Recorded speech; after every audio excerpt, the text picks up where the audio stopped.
noite. Opa, Rogério Oi, já Pedro. vai brilhar. Tudo bom, Rogério? Tudo Tudo bem, bem, e você? pessoal? Deixa eu só afastar aqui um pouquinho a tela. Vamos lá, o áudio está tudo bem? Tudo bem? Então vamos lá. Boa noite, pessoal. Aqui quem está falando é Pedro, do Resgate do Movimento. Sejam bem-vindos a mais uma live. Hoje, convidado ilustríssimo, Rogério Liporace. Muito obrigado, tá, pela participação, por ter aceitado o convite. Eu acho que esse é um bate-papo que ele vai ser muito rico em conteúdo, tá bom? Confesso que eu estou bem ansioso para essa nossa conversa. Acho que é a primeira oportunidade que a gente está tendo de conversar Sim. e eu, eu- as expectativas estão lá em cima. Para quem está chegando, pessoal, por favor, deixa o like, convida o amigo, dá uma avisada aí na galera, compartilha, que essa live ela vai ser muito interessante. Então vamos lá. É, Mais uma vez, muito obrigado por ter aceitado o convite, Rogério. Sei que você está aí numa correria desse lançamento de livro e eu nunca Faz lancei livro, parte. mas depois do que você me falou, né, da correria com edição, com o lançamento, né, realmente me parece ser uma demanda muito grande. E também não é a sua primeira experiência com lançamento de livro, né? Não, É o não. segundo, né? Exato. Então vamos começar. Você fala de onde, Rogério? Eu sou, primeiro, Pedro, obrigado pelo convite. Prazer estar aqui. A tua forma de se comunicar, eu gosto muito, é sempre muito ilustrativa e muito elegante, né? Então, eu acho que isso passa uma leveza numa informação que talvez pareça ser pesada quando está fora dali, mas quando está ali a coisa fica mais clara. Eu adoro os carrosséis que você faz, são ultra explicativos. Eu sou fisioterapeuta de formação, trabalho com dor já há quase 16 anos e a minha base é em Ribeirão Preto, interior de São Paulo. Ribeirão Preto. Isso. Bom, deixa eu fazer uma apresentação também, então, minha, que acho que deve ter muita gente que está vindo aí da sua rede, né? Para quem não me conhece, meu nome é Pedro, eu sou profissional de educação física. Eu sempre gosto de falar porque tem muita gente que acha que eu sou fisioterapeuta também, né? Mas não, eu me interesso muito pela fisioterapia e eu aprendo muito com fisioterapeutas, mas sou profissional de educação física. Você está há 16, eu já estou há uns 10, 12 anos também já aí de formado e na prática. E obrigado pelas palavras, tá? Realmente dá muito trabalho desenvolver essa forma de se comunicar e passar conteúdos que são bem densos, né? Bem complexos, de uma maneira que a galera entenda, demandou um tempo de tentativa e erro ali, né? Até conseguir me fazer entender. Mas essa recíproca que eu vejo através da rede social ela é muito interessante para fazer com que eu continue Uhum. nessa pegada, né? E, e também quero fazer as palavras, né? Eu acompanho muito o seu trabalho. Eu acho também que você tem uma leveza muito chega a ser aproveita da parte cômica, né? Para trazer tópicos também que são muito importantes para o público. Eu vou ousar fazer um pouquinho uma distinção que o meu conteúdo eu direciono bastante para profissionais, né? Eu quero que o meu discurso atinja profissionais de fisioterapia, profissionais de educação física e que a gente levante algumas discussões. Mas vendo seu conteúdo, o seu público ele é outro, né? Ou então, pelo menos é o que me parece que é um público mais a galera que está com dor, né? Que realmente precisa de informação a respeito dos seus sintomas, né? O que está acontecendo. É por aí? Primeiro, deixa eu mandar um abraço pro Dilson, que mandou um alô aqui pra gente. Dilson, obrigado. É por aí, Pedro, mas tem uma certa particularidade que é no quê? Eu tento passar uma forma de comunicação que o profissional possa usar com o seu paciente. Então, eu Show. acho assim, para mim, um dos gargalos que há na boa, num nível de sucesso no tratamento da dor passa pela dificuldade de comunicação, de internalização de uma mensagem que possa se tornar depois um convencimento do que está acontecendo, e esse convencimento possa depois virar uma persuasão, né, que aí entra um estado emocional junto de perturbação, que vem pela comunicação não verbal, que é a hora que a gente aplica alguma coisa no paciente, né? Então, a forma como eu falo para ele agachar não é um perigo. Uma coisa sou eu falar e tentar convencê-lo disso pelas palavras. Outra coisa sou eu, além de falar, ir lá e demonstrar para ele, numa situação em que ele se sinta seguro, de que agachar não é um perigo. Então, eu estou tentando unir uma comunicação verbal junto com uma não verbal, que é a aplicação prática daquilo que eu estou falando. Então, o conhecimento está aí do que tem que ser feito, né? É só ler. Muitas vezes a dificuldade está em trazer esse conhecimento para uma linguagem que o paciente entenda. Porque se eu quero que ele replique aquilo que eu faço com ele na clínica, ele tem que ter a mesma informação que eu tenho. Às vezes a gente se esquece do básico. Ele precisa ter exatamente a mesma convicção que eu tenho, saber do que eu estou fazendo como eu sei, saber do porquê que eu estou fazendo. Então, tudo que eu sei precisa, de alguma forma, ser transformado para uma linguagem dele. Então, quando eu coloco alguma coisa com um fundo bem-humorado, tentando, pelo humor, perturbar essa emoção que mantém aquela convicção vidrada em não, agachar é um perigo, agachar é um perigo. Aí, quando você aparece lá tentando encostar pelas paredes para tentar ir no banheiro, é uma forma de dizer assim, opa, mas será que agachar é o perigo, né? Então, são estratégias para depois o paciente entender que está aqui, procurar um profissional adequado para poder fazer aquilo que vê, e também para o fisioterapeuta e o profissional do movimento, porque nem todos vão para o fisioterapeuta, às vezes a pessoa tem um entorse e ela não precisa das ciências médicas, ela precisa só de uma gestão de cargas, de algum tipo de controle dessas ações para a história natural do problema se resolver, né? Então, por vezes, é para o profissional enxergar e falar para ele, ó,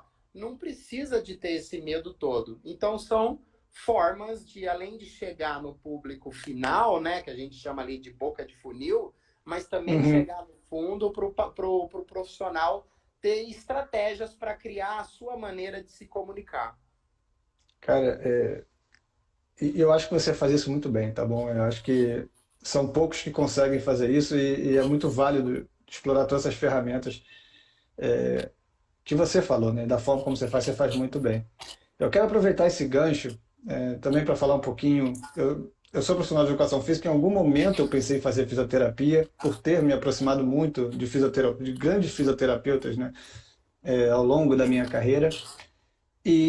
Mas eu resolvi ficar na educação física, fiz o mestrado na fisioterapia, né, em ciências da reabilitação, porque eu entendo o papel da minha profissão no processo de reabilitação funcional, de reabilitação de lesões, e também que a gente sempre vai ter a tendência de encontrar um aluno com dor. Mas a nossa formação básica como profissional de educação física, ela tem muitos déficits, né, a respeito de neurociências de dor, de informações mais atuais a respeito de reabilitação funcional. Eu não lembro, por exemplo, de ter nenhuma dessas abordagens há 12 anos atrás, quando eu saí da faculdade. Eu fiquei, caramba, mas, cara, não tive, de fato, não tinha, não fazia parte do conjunto de disciplinas, mas mesmo assim, quando a gente vai para a prática, vai para as academias, invariavelmente alguém com dor vai aparecer, não adianta, né? E a gente é bombardeado de informações, né? Vai fazer curso de extensão, vai procurar informações na internet, acaba caindo na grande mídia, né? Que é aquele grande centro de desinformação, pelo menos da minha perspectiva, e a gente vai levando tudo isso para a prática. Então, quando eu comecei a me aproximar muito de fisioterapeutas, eu vi que existe um grande nicho, né, uma grande ala da fisioterapia que realmente está tá entrando, né, está emergindo em abordagens mais contemporâneas da dor, né, está produzindo muito conteúdo interessante, mas isso, de certa forma, não chega para a educação física. As nossas abordagens ainda são muito tradicionais, são baseadas em modelos cinesiopatológicos, né, a nossa compreensão de dor é aquela ideia de que, cara, se tem dor, tem um problema, é algo que precisa ser corrigido. A tendência é sempre a gente ir por vias de, cara, tem um problema estrutural, tem um problema mecânico, que também não se difere de uma parte da fisioterapia ainda que leva, que conduz dessa forma. Então, eu comecei nos últimos anos a trabalhar muito em tentar modificar esse discurso dentro da minha profissão. Então, eu não preciso fazer fisioterapia, eu preciso sim que profissionais de educação física eles estejam mais capacitados para lidar com pessoas com dor, entender mais e realmente chegar onde você fala, né? Essa questão da comunicação com um aluno, que já não é mais um paciente, com um aluno, né? E também conhecer nossos limites de abordagem. Então, acho que esse papo, né, que vai ter aqui agora, né, que a gente já começou, ele pode ser muito interessante se a gente trazer alguns conceitos, né, para que o leigo, né, o não profissional, ele também consiga aproveitar bastante, né, que os profissionais de educação física e os fisioterapeutas consigam se nortear a partir de alguns conceitos talvez mais únicos, assim, os conceitos iniciais, os mesmos conceitos, né, para não ficar, cara, mas dor é isso, reabilitação é aquilo. Então eu vou te passar a pergunta e da forma mais simples, né, que você puder me responder e com base também o quanto você quiser discursar a respeito disso. Uma pergunta muito difícil, que é mentira, mas o que é dor? Você sabe, Pedro, que, bom, primeiro falando dessa, vou fazer um adendo na sua reflexão sobre as profissões. Primeiro, eu acho o seguinte, que elas se convergem, né? É preciso deixar isso claro, porque, de certa forma, aquilo que eu e você estamos fazendo aqui, ele é uma ação que talvez não seja tão comum da gente comungar valores que se convergem do ponto de vista das especialidades. Muitas vezes a gente fica em virtude de outras pessoas e meio que em pé de guerra, né? Você está fazendo a minha Oh, área, você está entrando na minha área, né? Isso é preciso conversar e deixar essas coisas claras, né? E não a gente fingir que isso não acontece. Então, eu acho muito importante as pessoas se posicionarem, né? E eu gostaria de colocar a minha posição quanto a isso, que é a por favor. seguinte: primeiro, as profissões se convergem.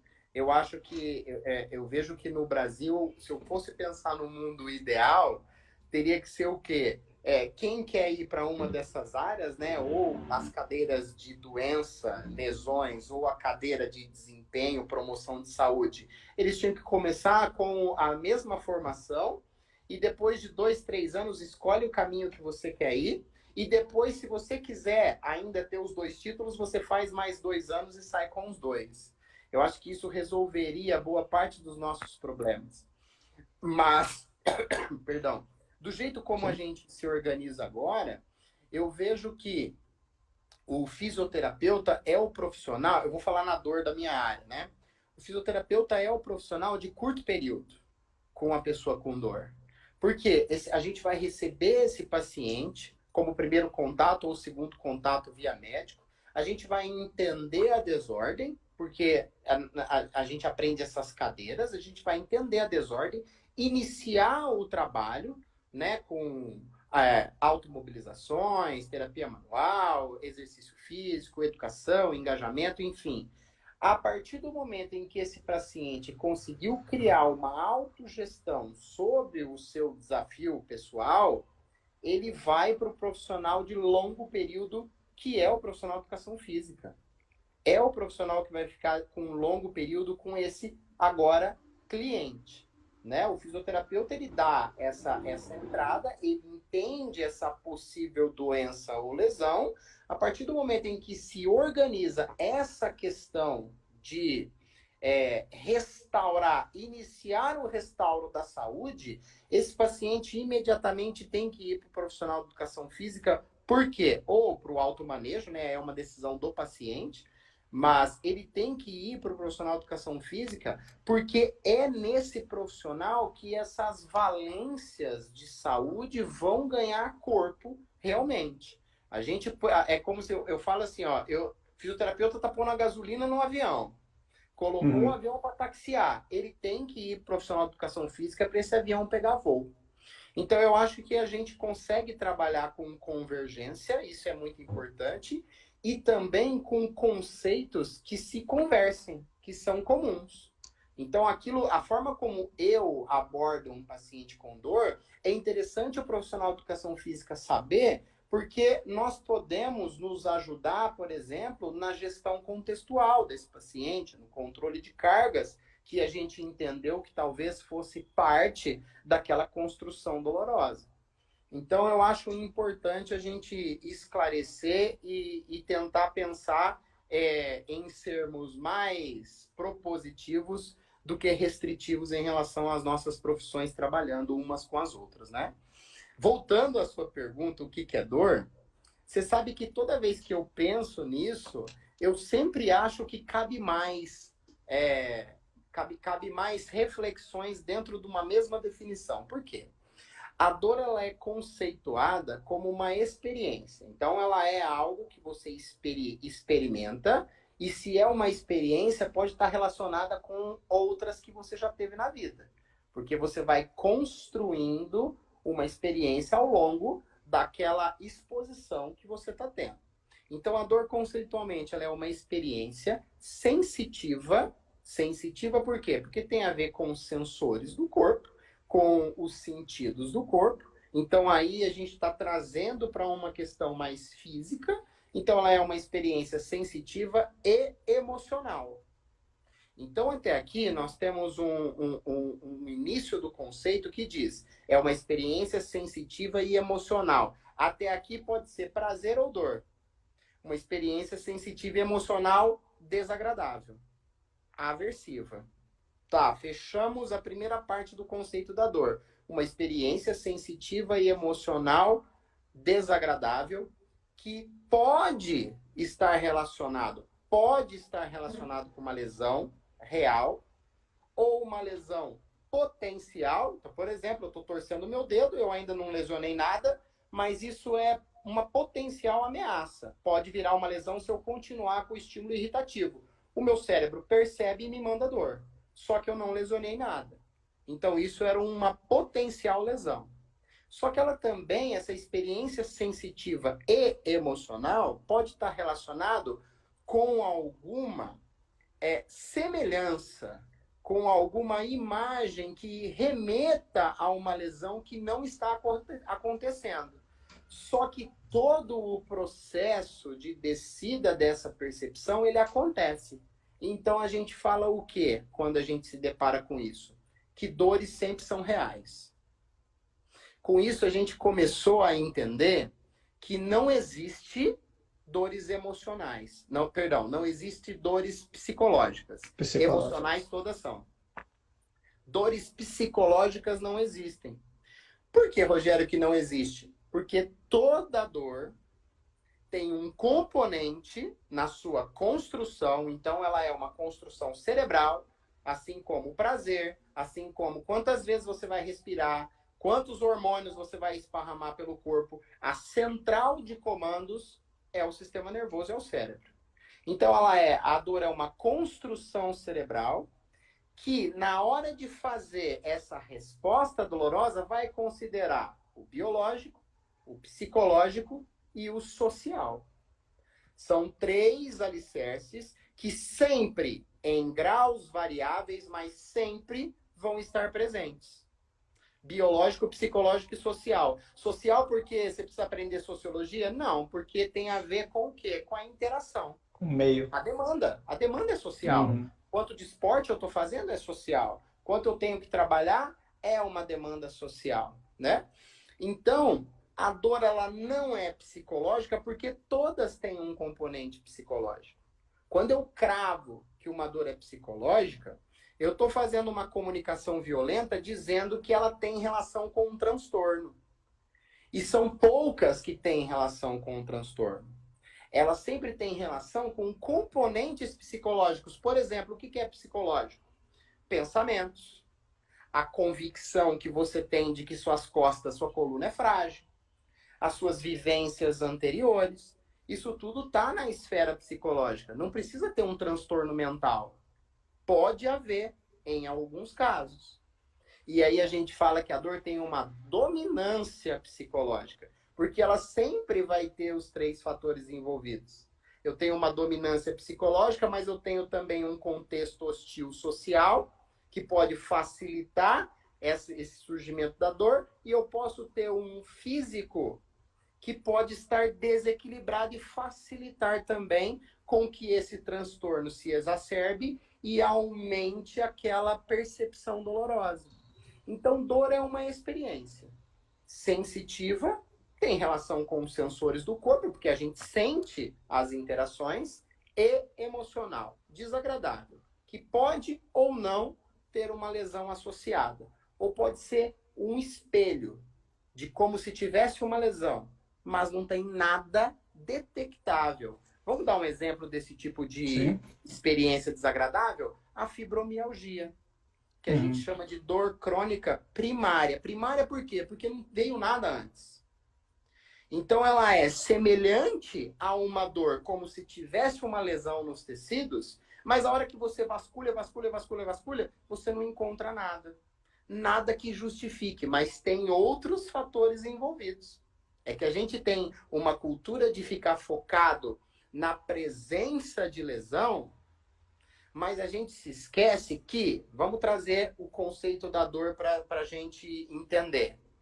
Se sempre há físico envolvido, físico, psicológico e social, sempre há físico em graus variáveis, mas há, então sempre haverá lesão? Não. A definição já falou. Nem sempre tem lesão, mas sempre tem físico. Tá, então guarda esse raciocínio. Um outro raciocínio. Se você for no dicionário e entender o que é uma lesão, na parte que fala sobre medicina vai estar escrito mais ou menos assim, que é uma degeneração dos tecidos que leva a uma perda de função daquele tecido. Então vamos pensar num corte na pele. Eu tenho um corte na pele, naquele lugar eu tive uma perda da função da pele, que é proteger de entrada de agentes externos, né, de você manter a temperatura. Naquele lugar, teve uma perda de função. Só que aí eu faço uma outra pergunta. É só quando tem lesão que tem perda de função? Não. Não. Eu não preciso ter lesão para ter perda de função. Eu posso ter, por exemplo, uma fraqueza contextual. Eu estou fazendo lá um treinamento de powerlift, de levantamento, e eu levanto 200 quilos de supino. De repente, eu vou fazer uma mudança de carga muito brusca, eu não respeitei um controle, eu fui para 300 quilos. O meu corpo não aguentou aquela demanda social. Então, quer dizer, há um componente físico envolvido que fez com que aquele componente social não tolerasse a ponto de perder a função. Só que não tem uma lesão envolvida. Mas eu tenho a perda da função. De função. De função. Então, Sim. isso é para a gente abrir um pouco a mente e pensar em algo até que os profissionais de educação física têm muito mais destreza que os fisioterapeutas. Os fisioterapeutas têm que correr atrás desse raciocínio, que é a relação de capacidade e demanda. A base, pelo menos na minha leitura científica, a base do entendimento do que um paciente com dor tem é você pensar numa relação de capacidade e demanda. Porque eu estou pensando numa capacidade de interagir, numa interação que me volta, e ainda eu tenho um componente psicológico envolvido para ajudar a amplificar ou não aquela relação. Então, mesmo que essa pessoa tenha uma lesão envolvida, essa lesão vai ajudar o quê? A diminuir a sua capacidade em relação a uma demanda. Então, eu acho que é muito importante, quando a gente vai pensar em dor, a gente, na hora de pensar no que fazer no paciente, na hora de rastrear o que está acontecendo, esse conceito, pelo menos para mim, na minha forma de avaliar e de entender o que eu vou fazer, esse conceito de capacidade-demanda, ele é a base daquilo que eu vou pensar. Porque eu quero entender se esse corpo, por um estresse psicológico, se é uma dor que tem uma dominância psicológica, ele está aquém do que pode responder para uma demanda. Então, mesmo que eu não seja psiquiatra ou psicólogo, para ajudar a pessoa a desbravar aquelas barreiras mentais, talvez pelo físico eu possa incrementar um suporte que dê para aqueles tecidos ficarem mais tempo tensionados em virtude daquela atribulação mental.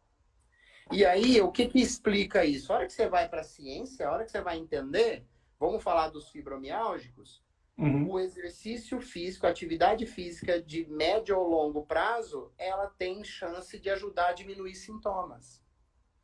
Então, quer dizer, o que nós estamos fazendo? Nós estamos incrementando uma capacidade de interagir, mesmo que o contexto esteja hostil. Então, basicamente, isso é uma das vertentes que a atividade física vai ajudar. Além de sensibilizar tecidos, de ajudar a fazer uma gestão emocional, porque à medida em que eu vou ensinando o paciente a se movimentar com mais segurança e com menos estresse naquelas posições em que ele sente medo de fazer ou que dói, à medida em que eu vou utilizando o exercício para fazer essa gestão comportamental, eu também estou favorecendo a diminuição, a acomodação daqueles sintomas dolorosos. Mas eu gosto de começar pela base, pensando em capacidade de demanda, e profissionais de educação física pensam nisso muito bem. Pensam muito bem em controle de cargas, em como fazer uma progressão de carga, né? O que você vai usar, qual variável você vai usar como progressão de carga. É isso que o paciente com dor, principalmente crônica, que o exercício físico faz uma parte fundamental do nosso tratamento, é isso que o fisioterapeuta tem que começar a aprender. Às vezes a gente fica muito focado em achar diagnóstico, diagnóstico, diagnóstico, e a gente se esquece que, independentemente do diagnóstico, vamos lá, a pessoa pode ter um mecanismo nociceptivo, que é uma lesão detectável, para ter aquela dor, como dominância. Ele pode ter um mecanismo neuropático, que também é uma lesão detectável mais nos nervos, ou ele pode ter um mecanismo para disparar aquela dor dominante, que a gente chama de nociplástico, que é quando a gente não encontra nos tecidos uma causa cabal dominante, então a gente vai pensar na dominância de fatores psicossociais. Independentemente disso, mudando muito pouco, a gente vai oferecer para eles. Então, uma terapia manual, dependendo do desfecho que eu quero atingir, exercício físico, engajamento, educação do paciente. No frigir dos ovos, a gente vai direcionar essas condutas para o paciente, independentemente disso que a gente chama de mecanismo de dor que cada um pode ter como dominante. Quando, na verdade, todos se interagem, né? Porque a gente já falou, Sim. é biológico, psicológico e social. Então, eu acho que a gente ficou muito preocupado em tentar ficar caçando diagnósticos, ao invés, ao contrário de eu falar assim, bom, peraí, o que esse paciente precisa? Em relação à demanda que ele tem no dia a dia, qual capacidade que eu posso colocar nele? A maioria, eu não vou dizer todos, porque aí eu precisava de uma estatística precisa, mas a maioria dos desfechos em que a gente vê o exercício físico, ou mesmo a terapia manual, né? Porque você está ajudando aquele corpo a ter uma capacidade aprimorada, né? Se ele aumenta uma amplitude de movimento, se libera uma movimentação, um tecido. Basicamente, eu estou ajudando aquele corpo a ter uma capacidade superior, menos sensível, mais encorajada para encarar uma demanda. E é por isso que quando o médico pede para o paciente diminuir a demanda, fica de repouso, funciona. Funciona. O problema é quando ele vai voltar para essa demanda. Os boletos continuam chegando. O problema é quando ele vai voltar. E aí ele entra num looping, né? Vicioso. Por quê? Ele tenta fazer, dói, aí ele deixa de fazer, destreina o corpo. Talvez aquela estrutura musculoesquelética que estava deixando aquela dor com uma nota 5, ela destrenada, ela definha mais rápido do que ganha, né? Ela destrenada, essa nota pode subir, essa percepção pode aumentar. Aí ele tenta de novo, sente dor, para. Aí ele tenta de novo, Então ele não sai desse looping. E a gente tem que quebrar esse looping. Esse looping a gente tenta quebrar, primeiramente, tentando, para o paciente com dor crônica, tentando devolver o controle para o paciente, apesar da dor. Porque ele só nos procurou, não é por causa da dor. Às vezes eu falo isso, a pessoa fica, mas como que ele não procurou por causa da dor? Ele já passou por outras dores, Pedro, ao longo da vida. Faz parte. A dor é um processo natural. O problema é quem não sente. Porque aí tem essas analgesias globais que são doenças graves, inclusive, de mau prognóstico. Porque ele não tem alerta, né? Então, ele não nos procura por causa da dor. Ele nos procura porque, de alguma forma, isso também está no conceito da dor, né? Nas notas que explicam o conceito na definição atual. Ele nos procurou porque ele teve um abalo, uma perturbação na sua plenitude psicossocial. Aquilo começou a irritar de alguma forma, mesmo que ele cumpra todas as funções com aquele segmento que dói. Ou aquilo começou a dificultar de alguma forma as suas interações. Se fosse só pelo fato de existir a dor, outras vezes ele já teve, e se ele conseguiu manter a sua rotina sem essa perturbação psicossocial, a coisa andou. A coisa andou. Ele nos procurou porque a dor o transformou de alguma forma. E a gente precisa destransformar esse paciente. Então, basicamente, Pedro, essa experiência aversiva, desagradável, a gente tem essa relação entre as questões físicas, as questões psicológicas, de novo, reiterando, que na maioria das vezes não são transtornos, e as questões sociais, que nós precisamos equilibrar esses vetores. Nós precisamos equilibrar para conseguir devolver para o paciente a sua capacidade de interagir. Se ele tiver uma lesão, eu preciso também colocar essa reparação, cicatrização ou regeneração desses tecidos como parte desse processo. Se não tiver, tudo bem, eu tenho que colocar o quê? As metas ou as perdas, as depreciações funcionais que o paciente teve dentro desse processo de reconstrução. Eu acho, Pedro, que a gente acaba complicando muito as questões relacionadas à dor para que tenha só algumas pessoas capazes de desvencilhar os pacientes desse problema, né? Porque, cara, eu não consigo ver, eu vejo dificuldade no paciente. Em virtude de ser algo, uma vivência muito pessoal, para mim a dificuldade está lá, em conseguir entrar nesse paciente, fazê-lo entender dessa importância de engajamento, de poder trazer esses tratamentos que não tem almoço grátis, né? Que tem que dar uma suada, que você tem que se movimentar para dentro da nossa rotina, que não existe elixir milagroso. Para mim, a complexidade está aí. E não nesse descobrir o que se há, entender o que se precisa e oferecer o que se precisa. Eu realmente não vejo muita dificuldade. Para mim, a dificuldade está em acessar o paciente para esse entendimento, e esse acessar passa por essa comunicação bem inteligível, que eu brinco que a gente tinha que ser igual o charlatão que oferece a pseudociência, só que oferecendo coisa boa. Porque ele tem boa oratória. Ele convence. Como é que alguém te convence a enfiar um negócio do rabo para enfiar um gás? A pessoa tem que ter muita boa oratória para conseguir convencer alguém para fazer isso. Nós não temos essa oratória. Aqueles que trabalham com a boa evidência não têm essa mesma oratória. Porque a gente se pautou tanto em buscar a boa evidência que nós deixamos um pouco de lado outros aspectos importantes para fazer esse tratamento dar certo. Que principalmente é como se comunicar, como fazer o paciente entender, como fazer ele entrar dentro dessa empreitada que a gente está propondo para ele. Cara, excelente. Cara, foram vários aspectos aqui que eu vou começar tirando algumas dúvidas, mas, assim, oportunidade de aprendizado a mil aqui. Eu espero que... Eu estou, pelos comentários aqui, vendo muita gente comentando. Realmente você trouxe algumas questões que, para mim, eu tinha algumas dúvidas e você pontuou né? Você falou muito da experiência da dor individual, sensitiva e emocional. Então, a experiência da dor, eu posso afirmar que é uma experiência individual, certo? Por mais que a gente tenha escalas subjetivas, né, a gente está sentindo dor, eu vou falar, cara, é 8, você vai falar que é 8, mas tudo que há por trás dessa nota 8 é particular a É. mim e é particular a você, O né? meu 8 é diferente do seu. O meu 8 é diferente do seu, né? É, e é da mesma forma, né? O meu 8 pode diminuir de uma forma muito mais rápida para um 6 e o seu pode aumentar. Isso também vai ser muito particular desse modelo, de todos esses fatores biopsicossociais.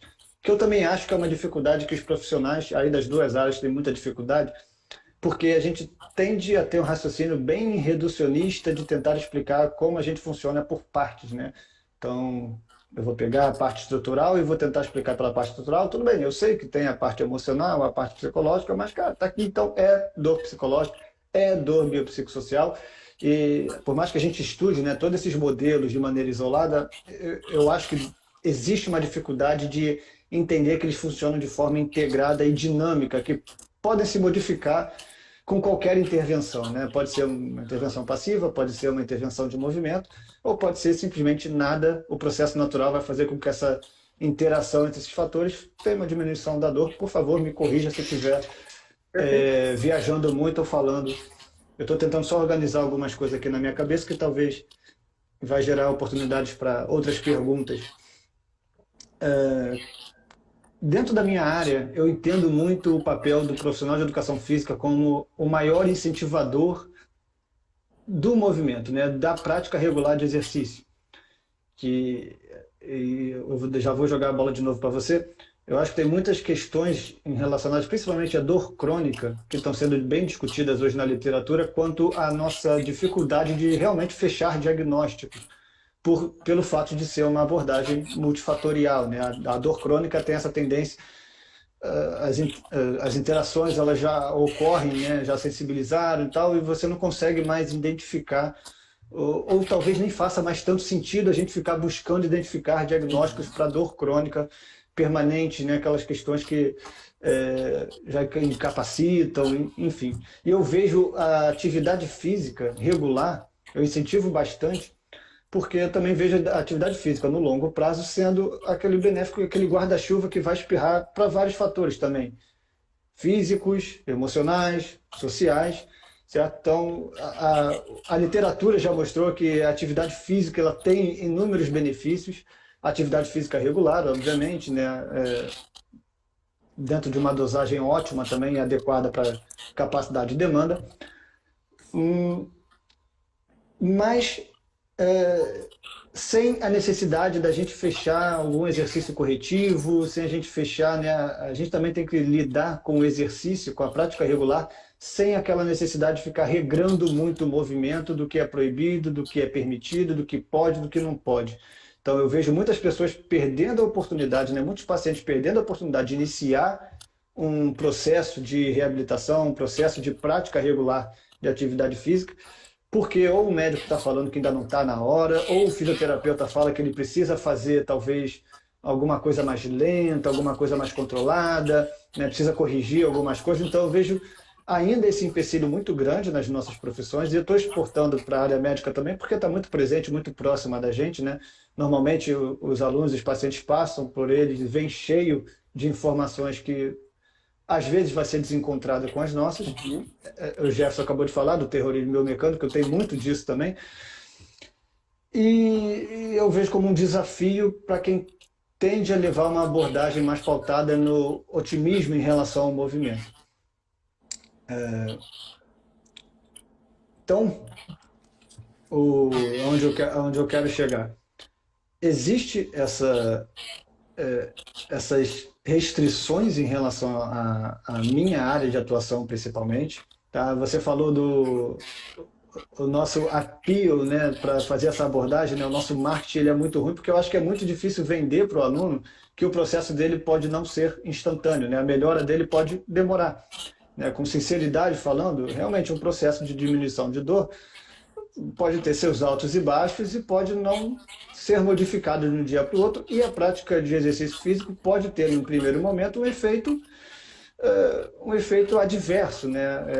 Eu acho que é difícil para o profissional entender e para o aluno também entender isso. Eu vou te passar a palavra. Faz sentido isso?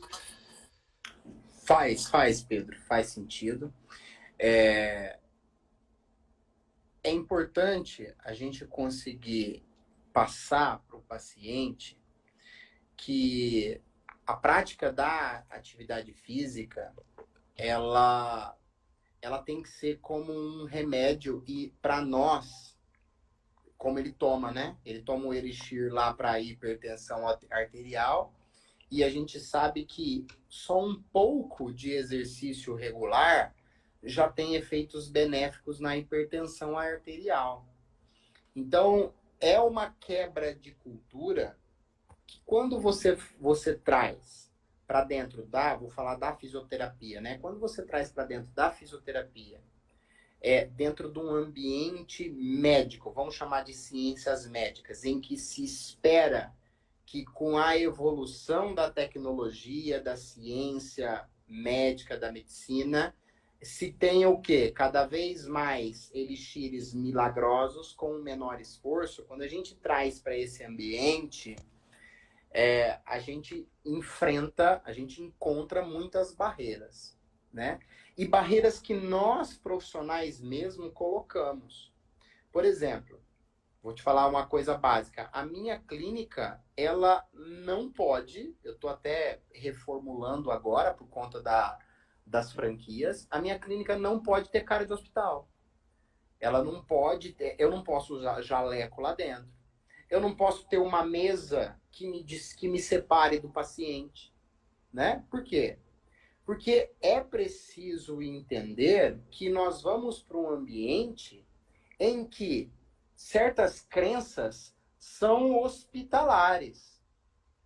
Vamos falar assim, né? Para não falar de clínicas, porque as nossas também são clínicas. Certas crenças são hospitalares, de excesso de restrição de movimento, poucas proposições físicas, de entender que às vezes, ao contrário de eu falar para o paciente, evite de agachar, eu posso ensinar a ele uma maneira de agachar em que ele se sinta mais seguro. Para se sentir mais seguro, não precisa não ter dor. Ele tem que se sentir Isso é mais seguro, interessante. Sim. né?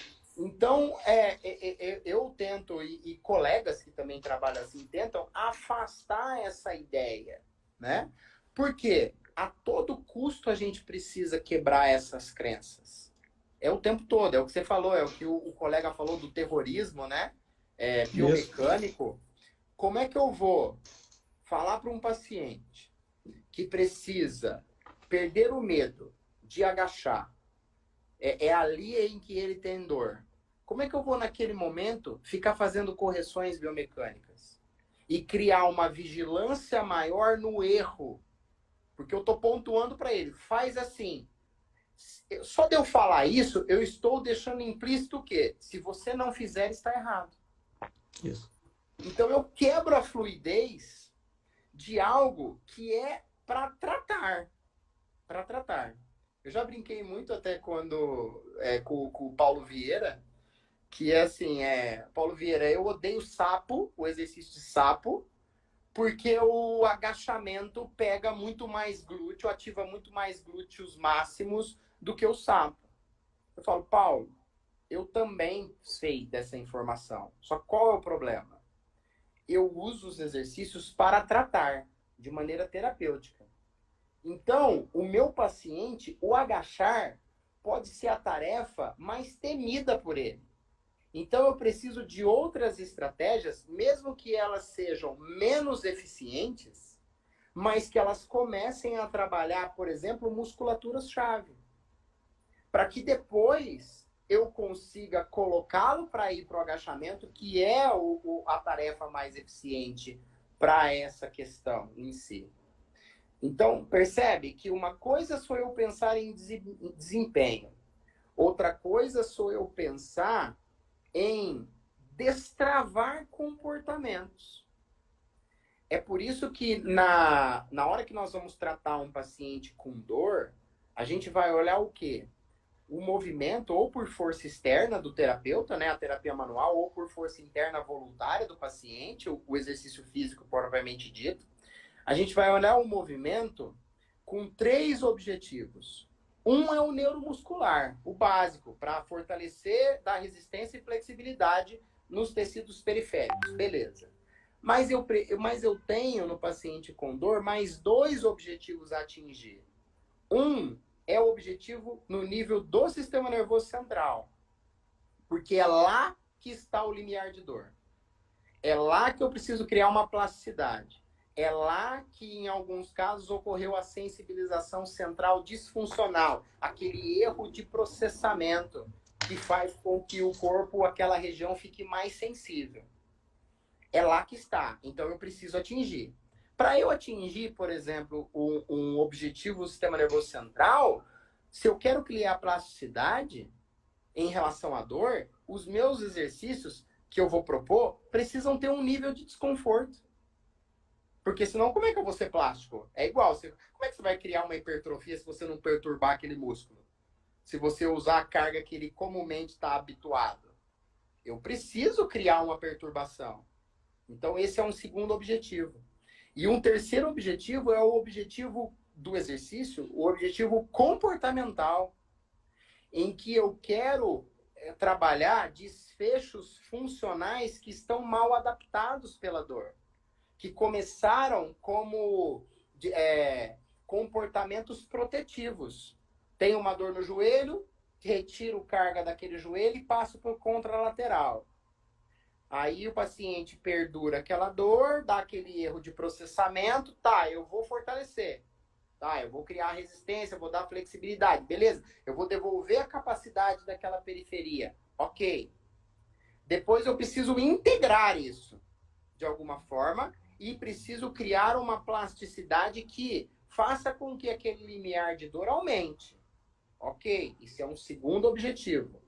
Mas se eu fizer isso e não modificar o comportamento motor daquele paciente, ele vai continuar descarregando no contralateral. Por quê?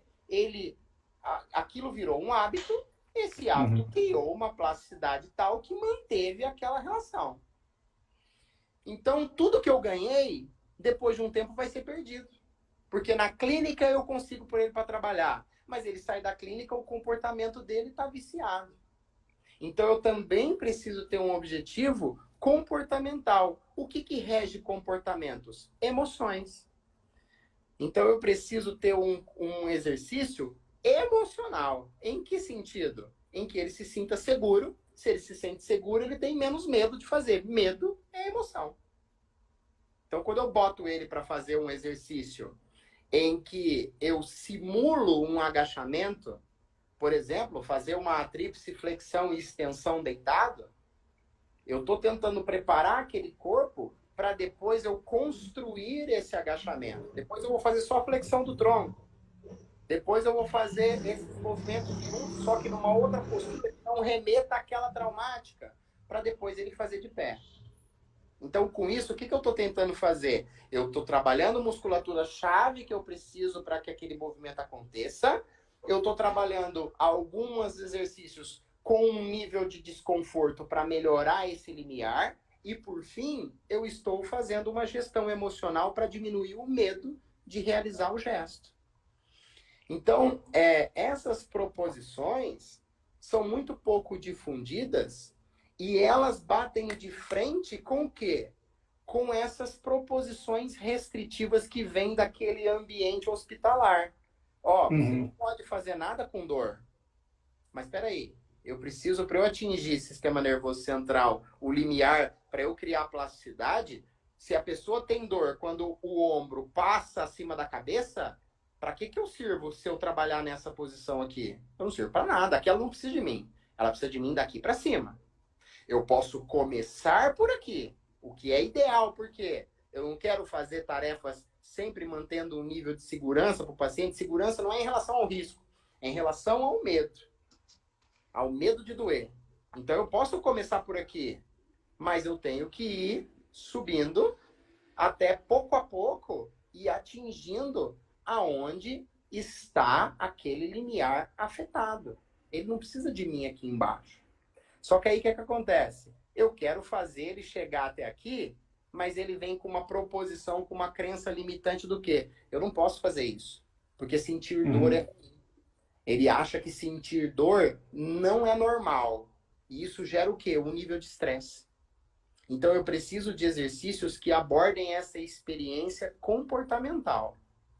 Então fazer esse jogo com esses objetivos, para mim é o pulo do gato na hora de você abordar um paciente com dor. E aí você crava, não é que você vai ser infalível, né? Porque nada é infalível. Mas você vai diminuindo os riscos de errar com o paciente, dele não ter um nível de sucesso, quando aí você consegue ter uma capacidade de se comunicar, que você atinja diferentes níveis, diferentes vivências de paciente. Aí sim você está começando a conseguir integrar tudo aquilo que você tem em mãos como evidência para internalizar tudo isso no paciente. É um desafio. É um Sim. desafio. Só que a ciência vem mostrando que esse é o caminho e é o que a gente tem para seguir. O... É um desafio porque você faz daquela ideia da receita de bolo, né? Cada caso é um caso, cada contexto é um contexto, cada história é uma história e cada dor é individual, né? Então, eu imagino que tem muita coisa que você vai traçar inicialmente, talvez algum plano de ação, obviamente, mas a sua capacidade como profissional de se adaptar também às demandas que o paciente, que o aluno está trazendo ali, minuto a minuto, exercício a exercício, dia a dia, também só vai ser desenvolvida com o tempo, né? Pelo menos é a minha visão que eu tenho também quando eu comecei a colocar em prática alguma dessas ideias, obviamente. Você trouxe alguns termos que eu acho que fazem muito parte dessas abordagens mais contemporâneas, como autogestão, enfrentamento. Eu acho que o exercício, né, a ideia de que tudo era relacionado à força ou fraqueza muscular, né? Então, o exercício para aumentar a força em deltóide, tem que ativar, não sei o quê. Eu entendo que o exercício é uma excelente oportunidade de enfrentamento para o paciente, a gente criar algumas demandas de enfrentamento, ao invés de ficar pensando em fortalecer outra coisa, e ressignificação também do movimento em si, né? Então, a pessoa com dor, ela já tem uma restrição de movimentos que é esperada naturalmente, e, e pelo menos a minha proposta como profissional de educação física é, junto com o aluno, encontrar soluções motoras para desenvolver toda a sua capacidade funcional. E eu acho que essa questão que diferencia muito de abordagens mais tradicionais e abordagens mais contemporâneas, né, ou seja, que pretendem identificar e corrigir essas limitações mais tradicionais, é o papel que a gente coloca o aluno ou o paciente, né? O próprio termo paciente, alguém falou que é um termo ruim, é um termo meio antiquado, é a ideia de que me sugere a ideia de que ele é passivo dentro dessa interação aluno-paciente, desculpa, professor, aluno, paciente, e o médico e o fisioterapeuta. Mas eu entendo, né, de tudo que eu aprendi, de tudo que eu coloco, dar um papel mais ativo nessa autogestão acaba sendo meio que fundamental também para que esse processo todo ocorra, né? Dar a oportunidade de escolha para o aluno, né? Dar a oportunidade, porque afinal de contas a fisiologia ali é toda dele, né? E a gente está, eu pelo menos me entendo que a gente atua mais como um facilitador que não tem todas as informações, as respostas, a Uhum. gente não está ali para fornecer um diagnóstico, mas sim para ajudar a ele passar por aquele processo da maneira mais segura possível. Ajudando com as nossas ferramentas. Porque isso, na verdade, se você for olhar o pé da letra, isso é empatia. Sabe aquele termo que virou Isso, clichê, né? refiro. A empatia é quando eu tenho uma conexão emocional com o outro. A empatia científica está no meu livro novo, um capítulo só sobre isso. Quando você se conecta com a emoção do outro, então quando você está ali, por exemplo, eu na clínica, estou coletando uma história de um paciente. Quando eu enxergo a régua que ele está me passando, e não pela minha régua, porque pode chegar alguém que usa salto alto, torceu o tornozelo, eu não uso salto alto. Então, na minha régua, aquilo não é nada. Mas eu tenho que Uhum. olhar pela régua dele ou dela, né?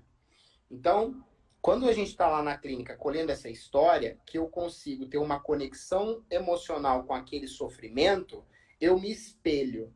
Essa é a segunda fase, né? Então eu tenho uma fase de conexão, espelhamento. Aí a gente faz o quê?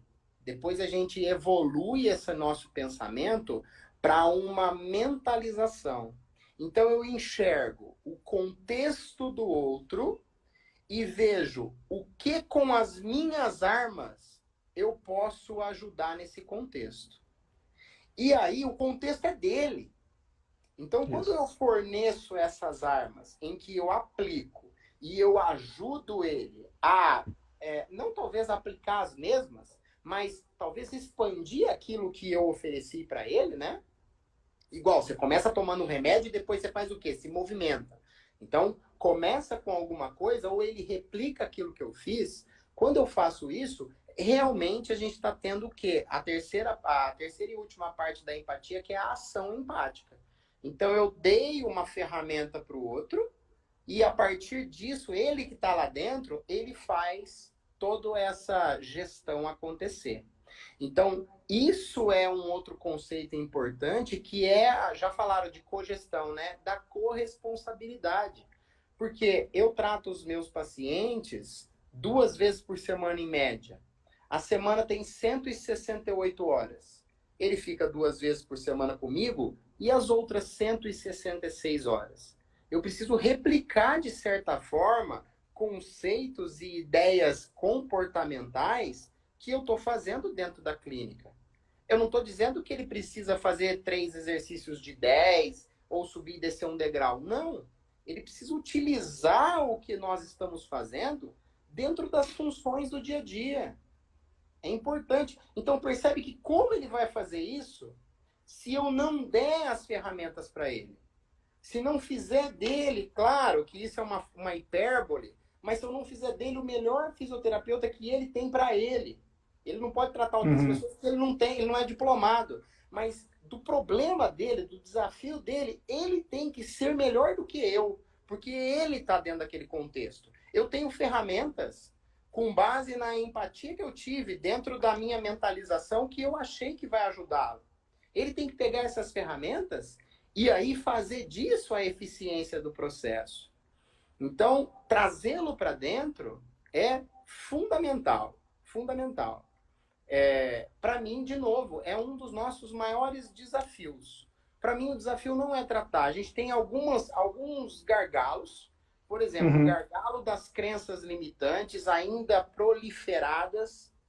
A gente tem artigos que mostram, até de brasileiro, o professor Felipe Reis, que é do Instituto Federal do Rio de Janeiro, ele capitaneou um Sim. estudo que foi olhar os órgãos, os sites e as páginas governamentais e de representações de classe, e a maioria delas davam informações equivocadas ou defasadas sobre dor lombar. Então, quer dizer, olha o desafio e as barreiras que a gente tem, que são Sim. barreiras que a gente não tinha no passado. A gente se esquece, mas as pessoas viviam 50 anos em média de expectativa de vida, os nossos antepassados lá atrás, aqueles que viviam no meio do mato, e a gente acha assim, pô, isso é pouco. Pô, sem penicilina, tomando mordida de cobra, tendo só o que tem por ali para você usar como medicamento, né, na fauna e Saneamento na flora, precário, né? o que mantinham aquelas pessoas por 50 anos viva, se não como base a alimentação e se movimentar? Uhum. Percebe? Então, isso já teve sucesso no passado. A gente desaprendeu isso. Desaprendeu com aquele negócio, com aquela ideia de que é preciso estratificar cada vez mais esse conhecimento para que poucas pessoas cheguem até ele. Isso é mercado. A gente tem que pontuar, às vezes a gente fica pensando em Big Pharma, porque eles inventam doenças para inventarem a vacina. Não é desse jeito. Mas a gente tem que entender o processo como um todo que tem hoje. Sim, é muito mais fácil eu comprar um medicamento do que eu fazer 3 vezes por semana uma caminhada. Sim, É muito mais sim. fácil. Então, há muito mais. A gente vê na televisão propagandas de aspirina, mas a gente vê muito pouco ações governamentais na televisão dizendo sobre pratique atividade física, veja na sua cidade tem esses centros comunitários para você fazer atividade física, isso não tem. Tem de asfaltamento, tudo para ganhar voto, mas ações do governo não tem. Então, por exemplo, uma das principais desordens que a gente tem incapacitante, que é a dor lombar, a população sabe muito pouco sobre ela. Nos anos 80, principalmente, começo dos anos 90, houve um mutirão por parte das associações de dentistas, que hoje a gente sabe muito mais de saúde bucal do que de dor lombar. Muito mais. Fizeram ações a ponto de modificar aquilo que vai na água, que sai na torneira, flúor. Quem estudou em escola do estado, tinha lá, uma vez por mês, a cada 2 meses, vinha o pessoal da Anvisa, não sei se era da Anvisa, acho que era da Secretaria de Saúde, com um balde para você cuspir, jogava flúor na sua boca, você fazia bochecho e cuspia. Depois eles passavam, não lembro se era um azul de metileno no dente, você tinha que escovar, e depois eles iam verificar qual área que você não limpou direito. Olha o grau de sofisticação que a gente tinha naquela época sobre saúde bucal. E sobre dor lombar, que de certa forma incapacita muito mais do que você não ter o lateral. Sim. Não é? A gente não tem nada. A gente não tem. Sim, e também gera muito mais discussão entre classes, né? Se for colocar uma conduta de dor lombar, né, da forma como foi a higiene bucal, com certeza vai ter muita gente defendendo o seu peixe, a sua reserva de mercado, a respeito de como deve ser feito o tratamento da dor lombar.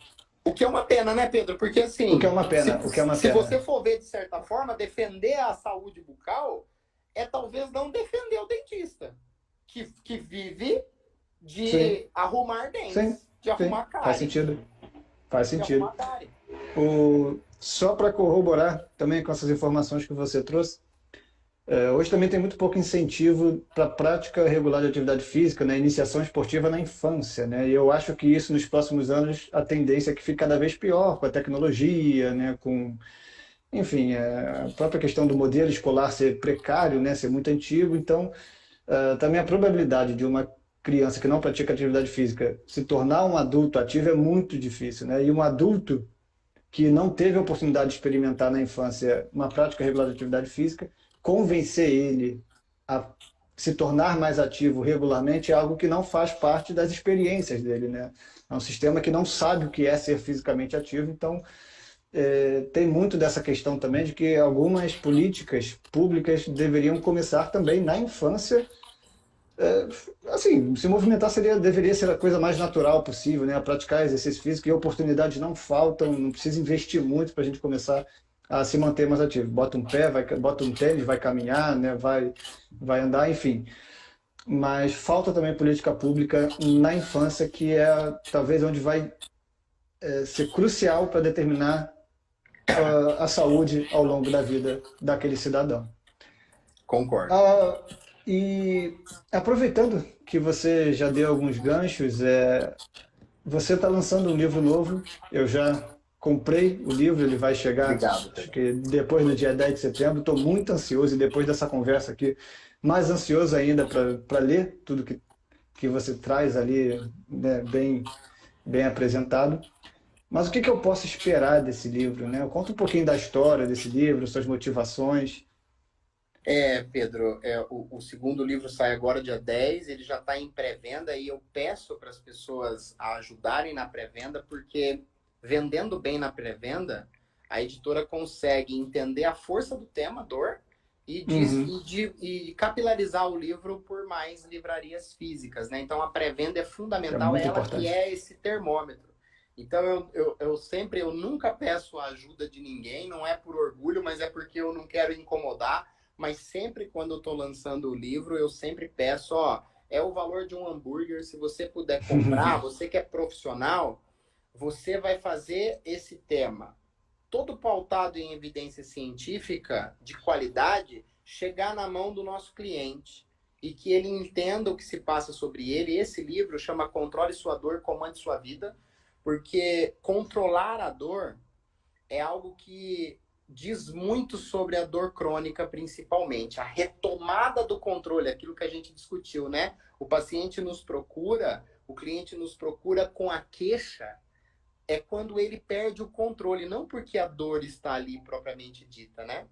Então, é preciso que a gente dê essas informações para ele. Então, o livro ele conta um pouco sobre essa tríade biopsicossocial.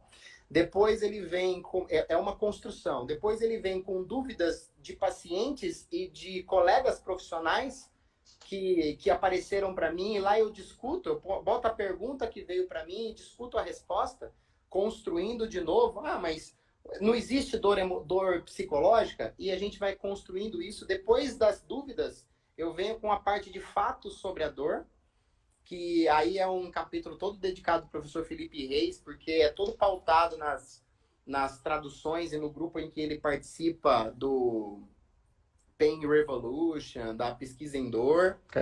Excelente. Depois eu venho com uma linguagem de como mostrar para o paciente, também serve para o profissional que não tem isso de rotina, né? Como entender a evidência, aquilo que a gente chama assim, tudo funciona, tudo que está sendo oferecido para nós funciona, então eu venho com esse descritivo bem simples, que é o capítulo dedicado ao professor Léo Costa, porque vem das ideias dele, aquilo que eu aprendo com ele, falo, aquilo que sai de mim é uma construção de pessoas que abriram as portas para mim.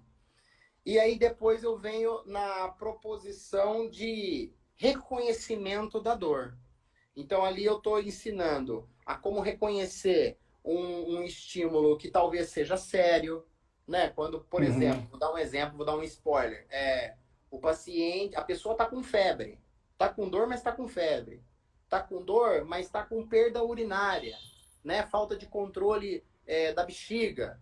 Então, opa, isso pode ser sinais de seriedade. Então, e no final eu faço uma proposta de como a gente enxergar uma manutenção das tarefas do dia a dia, para que em 6 semanas, entendendo a história natural da principal desordem que a gente tem, que é a dor lombar, entendendo em 6 semanas se você vai precisar de um auxílio a mais, ou se essas 6 semanas ali que a gente ofereceu ajudaram a arrefecer aqueles sinais. Então, assim, Rogério, é um livro de autotratamento? Não. Porque a dor está nesse limbo, né? De você precisar de ajuda e não precisar. É um livro de reconhecimento. Para o paciente conseguir reconhecer e do profissional de saúde entender uma estratégia que ele pode oferecer para o paciente. Porque lá tem planilha de 6 semanas. Ó, aqui você entra com esse tipo de exercício, aqui você entra com uma tarefa que você tem medo de fazer, mas você faça ela talvez dessa maneira. Então tem umas explicações. Falaram que ele é vendido na Amazon, só que eu peço que, se puder, tem um link nos meus stories. Lá vai para uma página do Hotmart, porque a pré-venda, para gerar esse volume, eu preciso vender 2.000 cópias de pré-venda, eles têm que ser comprados num lugar só. Então, o que eu fiz? Bom, eu vou comprar esses livros. Então, as pessoas entram no Hotmart, eu montei uma página lá, dei um curso de cortesia como agradecimento. Inclusive, quem for paciente ganha também um módulo do meu curso que é para leigo, para entender a dor que ele tem, que é espelhado no livro. Inclusive, no livro tem os exercícios, aí tem um QR Code, você vai para uma página que tem os vídeos daquele exercício, né? Então, lá nos meus stories tem, a ideia é essa, empoderar o paciente, a pessoa com dor, com a informação, e empoderar o profissional com uma informação externa que ele já diz isso para o paciente. Então é meio que dá aquele viés de autoridade. Ó, eu estou explicando para você que sua dor é assim. Lê esse livro aqui, ó. Tá lá na esquina da sua casa. Ele vai dizer a mesma coisa que eu. Por quê? Não é porque ele está se espelhando em mim. É porque a gente se espelha na mesma evidência. Então isso dá um peso para as nossas ações.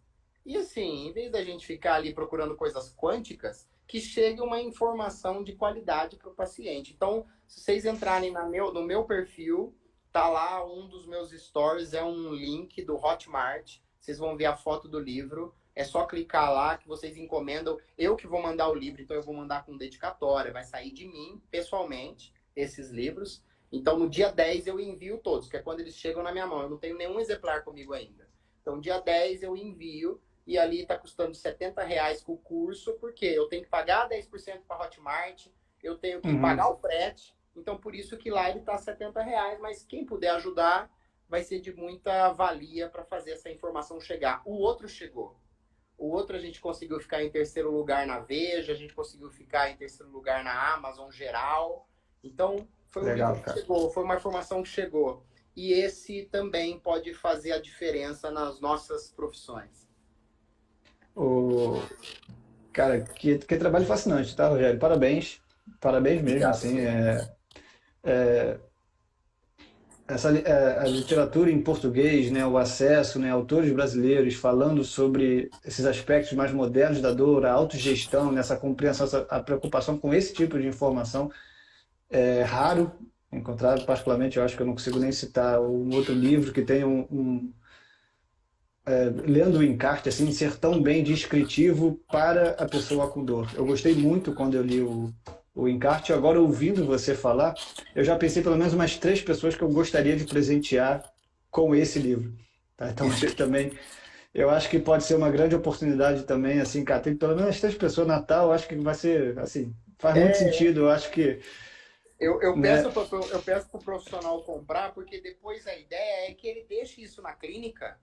E uma coisa que isso. aconteceu muito com o outro, discuta pedaços do livro com o paciente, use ele como parte da informação, né? Você sabe que para eu escrever essa parte de autoenfrentamento, eu tive um incentivo externo, porque o meu primeiro livro foi para Portugal. Eu vou lançar ele agora em setembro, dia 6 de Oh, setembro. Eu parabéns. estou em Lisboa, obrigado, lançando o livro lá na Feira do Livro. Eu só vou escapar no dia 3 que eu vou no show do Taylor Hawkins lá em Londres, que eu consegui o ingresso, mas eu volto para a feira e lá fora, discutindo o tema que me veio porque foi um tema, não foi proibido, mas foi assim, um excesso de cuidado, Rogério. Você tem que tomar cuidado para não correr o risco de acharem que você está passando o tratamento.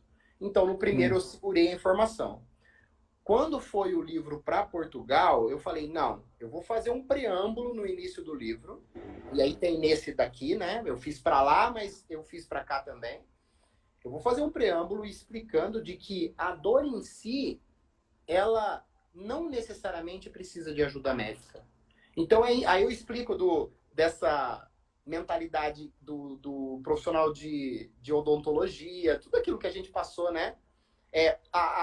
Os exemplos que a Covid nos deu, em que uhum, ações, não tanto governamentais, mas ações da sociedade civil, faziam com que as pessoas aprendessem sobre os sintomas. Quando você tinha uma batida de asa nasal, que talvez você precisasse procurar ajuda, fazer a medida para você olhar ali o oxigênio, a taxa de oxigênio no seu sangue, a gente ensinou não para o paciente tratar, mas para ele entender, é grave ou não? Eu posso seguir uhum. sozinho ou eu preciso de ajuda? Então, daí, com esse preâmbulo, eu encarei. Falei, não, eu vou fazer para cá. Eu quero ensinar a pessoa a conseguir entender quando é um sinal grave e não é toda hora que ela tem que bater na porta do médico lá por conta de uma dor que é facilmente autogerida. E um detalhe, essa dor facilmente autogerida, ela pode se tornar uma dor crônica em virtude dessa relação muito precoce com as Sim. ciências médicas. Porque aí você, imagina, se nos órgãos governamentais e de representatividade a informação já está defasada, a hora que ela se depara, às vezes, com um profissional de saúde, isso pode acontecer e pode deixá-la mais limitada e algo que se resolveria na história natural da moléstia perpetua. E aí a gente vai procurar aqueles sinais dominantes na estrutura, não encontra nada. Porque isso está lá Cara, enraizado nos fatores psicossociais. Então, foi um desafio de construção dessa leitura para que fosse algo que fosse uma leitura leve, uma leitura ética, para não entrar nessa esfera de que, não, você está ensinando o tratamento, uma leitura ética, que na verdade vem para que as pessoas nos procurem mais empoderadas da informação. E quanto mais elas consigam entender o que elas têm e se autogerir, mais assertivos são os nossos tratamentos. Porque ela já chega a um degrau a mais. Eu já tentei essa parte. Então ela precisa de mim. É a mesma coisa. Às vezes as cirurgias elas falham naquele desfecho que ela queria atingir, diminuir a intensidade dolorosa, melhorar a capacidade, porque elas estão mal prescritas. Porque talvez um bom tratamento conservador, ele podia já dar esse suporte e caso esse tratamento conservador falhe, aí a cirurgia vai ficando cada vez mais bem prescrita. Então a ideia foi essa, facilitar a vida do profissional, que o paciente chegue com essas informações e que a gente tivesse uma fonte de informação para ajudar ele a entender do que se passa.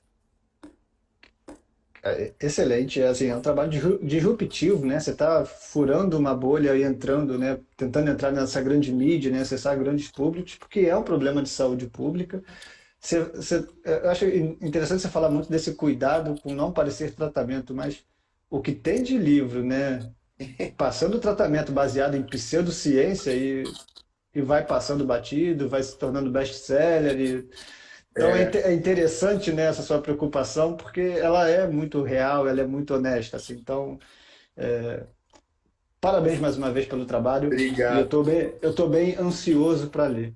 E você falou Ah, da grande mídia, só para fazer uma brincadeira, você falou da grande mídia que precisa entrar. Todo dia eu mando mensagem pro Pedro Bial para ele me entrevistar. Falo, Pedro, eu tenho um assunto bom para você, cara. Eu aproveito que ele tem uns 800 mil seguidores, fica mais fácil dele ler a minha informação, né?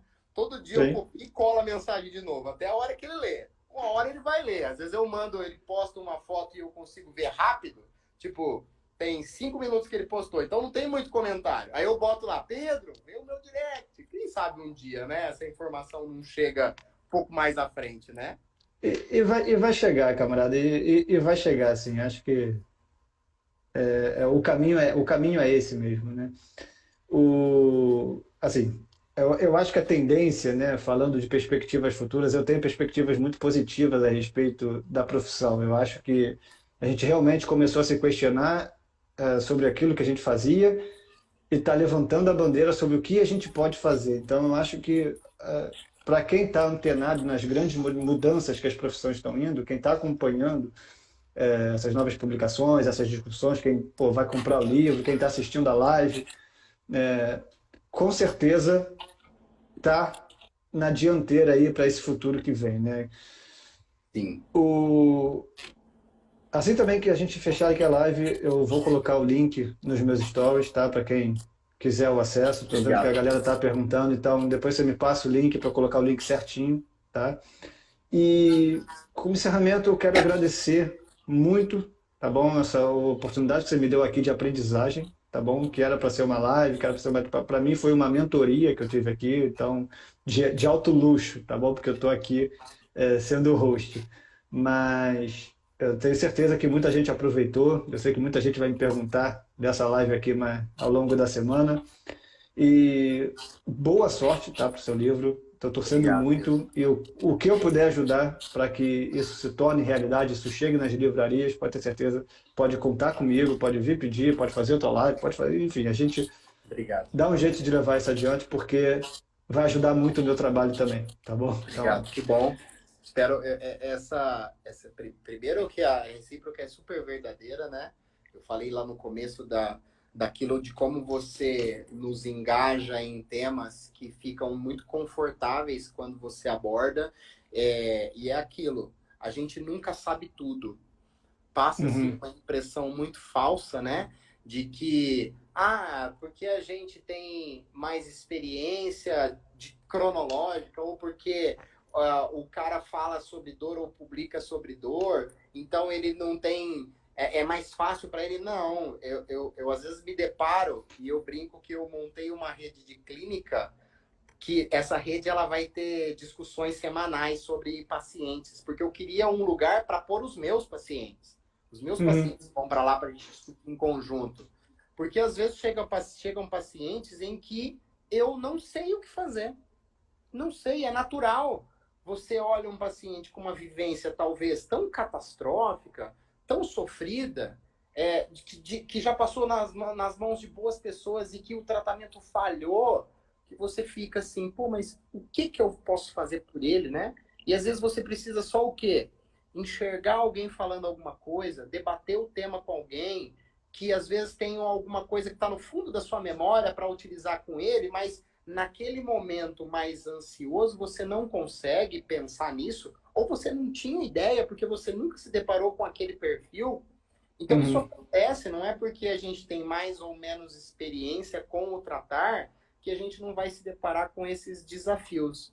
Então, manter esse nível de comunicação, buscando informação, eu deixo sempre muito claro que esse livro, eu tô sendo o quê? Um compilador de ideias de um monte de pesquisador brasileiro que eu não canso de citar, porque esses louros não são meus. Eu faço um trabalho pesado que por trás do meu são anos de pesquisa dessa galera para chegar para mim e falar, ó, Rogério, você tem canal com a editora? Então tá aqui a informação, ó.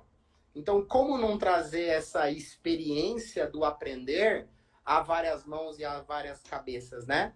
E espero que, mais uma vez, isso chegue na população, porque é isso, não está ainda dentro dessa bolha, igual a gente conversou, né? Pequenos nichos que oferecem Uhum. um tratamento de uma maior proximidade com a ciência, mas o grande público ainda não teve essa oportunidade e os livros vêm para isso. Eu queria muito agradecer de coração mesmo todo o teu apoio, o teu alcance para a gente conseguir fazer isso chegar, Pedro. Muito obrigado. Nada, cara, que isso. O prazer é todo meu. Tá bom? Então, galera, quero agradecer a todos que ficaram até aqui, a galera que entrou e saiu várias vezes, que curtiu de alguma forma. Quero agradecer mais uma vez a Rogério, tá Obrigado. bom? Essa live ela vai ficar gravada durante um tempo, para quem não conseguiu assistir ela toda, mas se interessou, eu recomendo bastante que vocês assistam desde o início, com paciência, façam suas anotações. Quem tiver alguma dúvida a respeito de qualquer coisa que foi dita aqui, acho que o Rogério está sempre disponível também para responder. Super. No que eu conseguir responder também, vocês podem entrar em contato. A minha caixa de mensagem do Instagram é um livro aberto para vocês trocarem ideia, porque eu cresço muito também quando vocês vêm questionar, quando vocês vêm perguntar. Para mim, qualquer oportunidade de adquirir conhecimento, ela é válida. Tá bom? Então vou encerrar a live agora, tá bom? Muito obrigado e até uma próxima, pessoal. Valeu, Pedro. Um abraço, pessoal. Boa noite.